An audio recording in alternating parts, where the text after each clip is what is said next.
Shabbat Shalom, everyone. Believe it or not, we are nearing the end of the book of Genesis in our Torah reading cycle. This week we're reading from Parshat Vayigash, which contains the great climactic moment of the Joseph narrative. Now, you may recall that Joseph's story, and that of Jacob's other 11 sons, begins with favoritism and a fancy coat and dreams of 11 sheaves and stars bowing before Joseph, and evolves into fratricidal drama as Jacob's unfavored sons plot to kill their brother.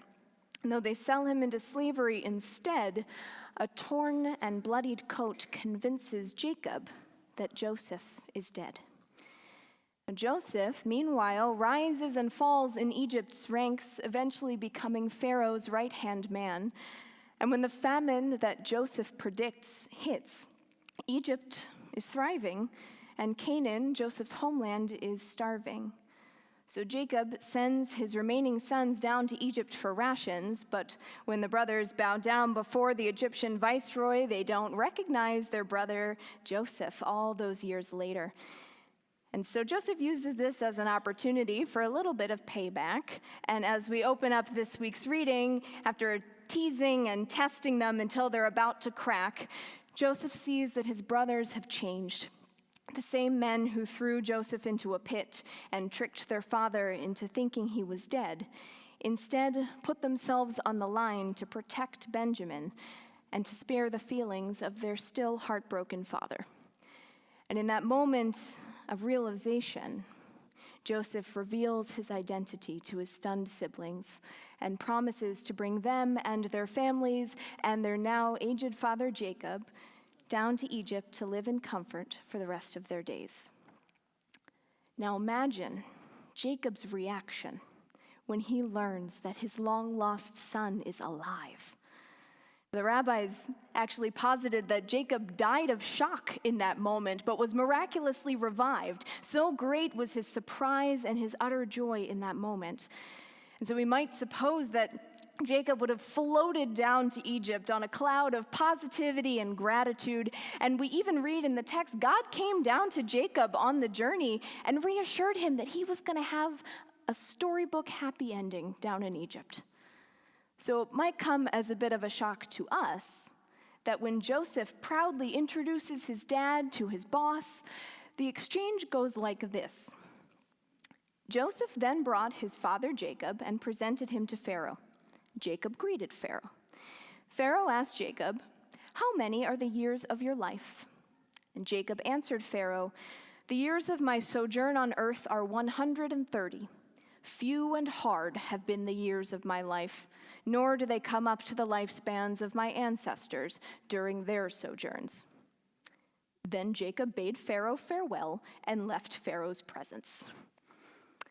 It's a little awkward, no? Jacob's response to Pharaoh's innocuous opening question feels quite negative, almost whiny.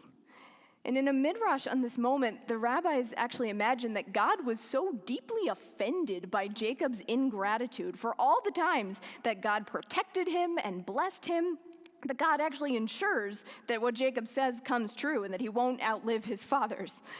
But this year when I reread these verses, I heard Jacob's voice a little differently. So listen again. And listen specifically this time for the difference between Pharaoh's question and Jacob's response. Ready? Pharaoh asked Jacob, "How many are the years of your life?" Jacob answered Pharaoh, "The years of my sojourn are 130. Few and hard have been the years of my life, nor do they come up to the lifespans of my ancestors during their sojourns." Now, Jacob could have stopped at "the years of my sojourn are 130, but he doesn't. Instead, he answers a question that hasn't been asked. Pharaoh asks a quantitative question. How many are the years of your life? And since Jacob knows who he's talking to, he does answer that question, but then he continues, "Few and hard have been the years of my life." He answers with a qualitative response. It's like he's gently chiding Pharaoh for not asking the right question, as if to say, "My age may be impressive to you, young man, but it's not the years in your life that matter. It's the life in those years. Don't ask me how long I've managed to keep myself alive. Ask me what I've managed to do with my life. My years have been few and hard. I've experienced great challenges and sorrows, as did those who came before me. And I'm standing before you because I and they came through them. If you want to know who I am, if you want to know why I matter, ask me about that." Jacob's response to Pharaoh calls attention to the challenges that he's experienced precisely in a moment when we'd expect Jacob to be at his happiest.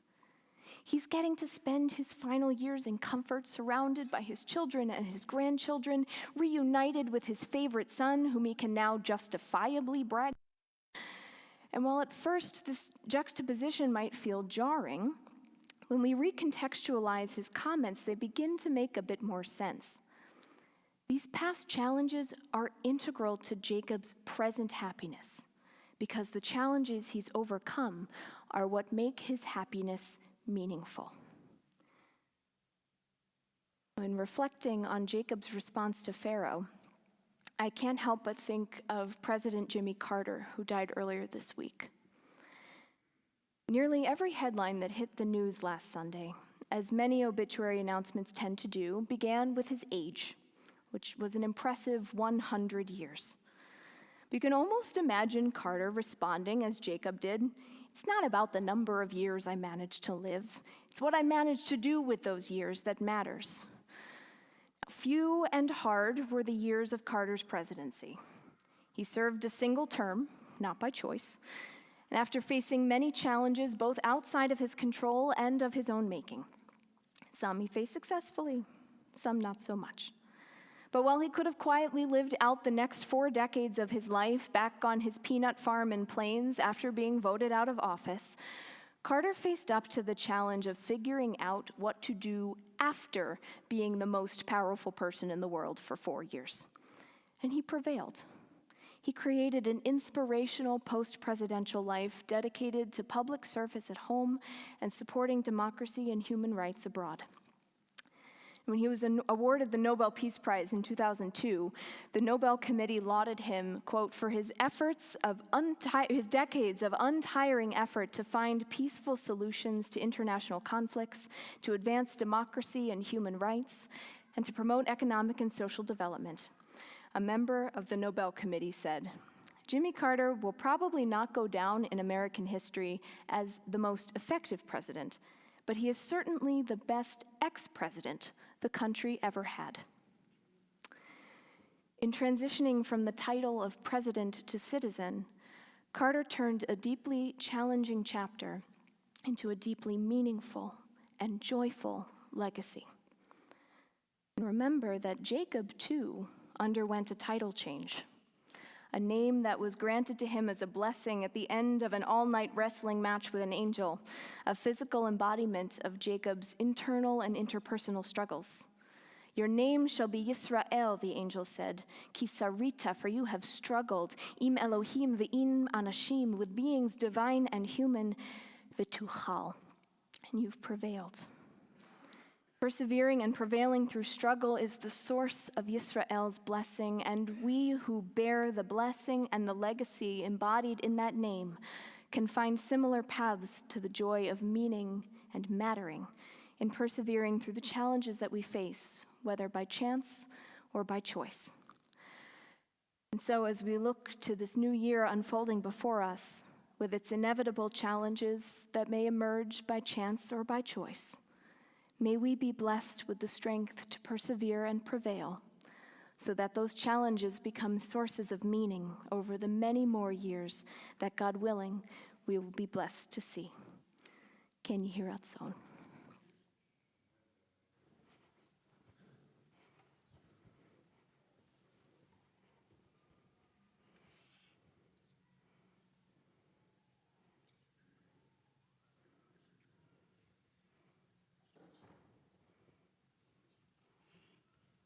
May I suggest to you, may I suggest this is the best part of your life. May I suggest this time is blessed for you. This time is blessed and shining almost blinding bright. Just turn your head and you'll begin to see the thousand reasons that were just beyond your sight. The reasons why I suggest to you, why I suggest this is the best part of your life.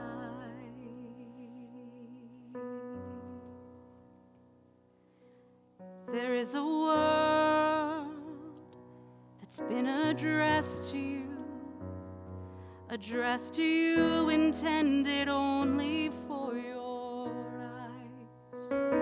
A secret world, like a treasure chest to you, of private scenes and brilliant dreams that mesmerize. A tender lover's smile, a tiny baby's hand, the million stars that fill the turning sky at night. Oh, I suggest to you, oh, I suggest this is the best part of your life.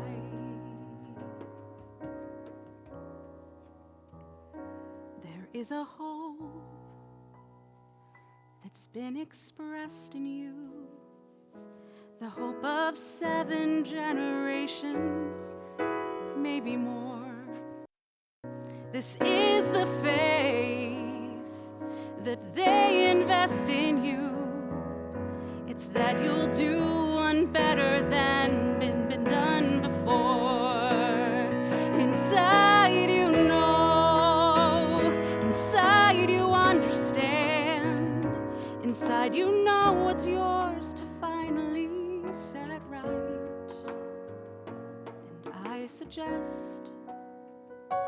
And I suggest to you, and I suggest this is the best part of your life.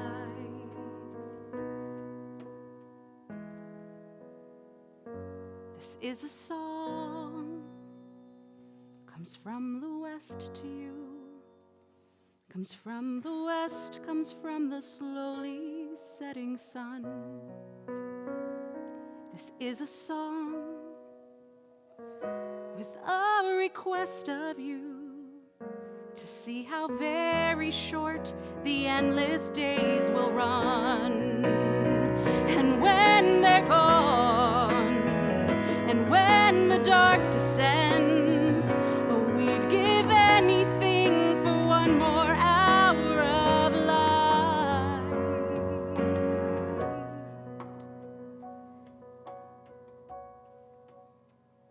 And I suggest this is the best part of your life.